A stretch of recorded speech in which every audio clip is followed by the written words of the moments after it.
విద్యార్థుల బహిష్కరణపై వెనక్కి అమెరికాలో విదేశీ విద్యార్థుల సేవిస్ రికార్డుల పునరుద్ధరణ ప్రారంభం అంటే చూస్తాం. పిచ్చోడు పిచ్చి నిర్ణయాలు తీసుకుంటాడు, మళ్ళీ దాన్ని వెనక్కి తీసుకుంటా ఉన్నాడు. ఇవన్నీ అన్ని పిచ్చి అమెరికా అగ్రరాజ్యం అంటా ఉంటాం, ఇంకేదో అంటాం కానీ తీసుకుపోయి పిచ్చోని చేతిలో పెట్టారు. అంతే. ఎంత మూర్ఖులు అర్థం చేసుకోండి ప్రజలు, అక్కడ చిన్న ప్రజలు. మనమే బెటర్. ఇంకా అమెరికాలోని భారత్తో పాటు విదేశీ విద్యార్థులకు కొత్త ఉపశమనం కలిగించే వార్త. ట్రంప్ ప్రభుత్వం అకస్మాత్తుగా చట్టవిరుద్ధంగా చేపట్టిన వందలాది మంది విదేశీ విద్యార్థుల SEVIS student and exchange visitor information system రికార్డుల రద్దు నిర్ణయంపై వెనక్కు తగ్గింది. దేశవ్యాప్తంగా సెవిస్ రికార్డుల పునరుద్ధరణ గురువారం సాయంత్రం నుంచి ప్రారంభమైంది.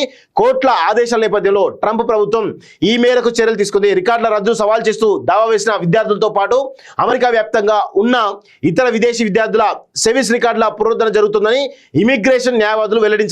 ఏప్రిల్ 4 తర్వాత యూనివర్సిటీ ఆఫ్ కాలిఫోర్నియాలో 23 మంది విద్యార్థుల సెవిస్ రికార్డులు రద్దు కాగా వారిలో శనివారం 12 మంది స్టేటస్ తిరిగి యాక్టివ్ అయిందని కాలిఫోర్నియా పత్రిక పేర్కొంది. కోర్టుల తాత్కాలిక నిషేధ ఉత్తర్వులు అంటూ చూస్తున్నాం. త్వరలోని కొత్త పాలసీ సెవిస్ రికార్డుల రద్దుపై ట్రంప్ సర్కార్ త్వరలోని కొత్త పాలసీ తీసుకురానట్లు తెలుస్తుంది.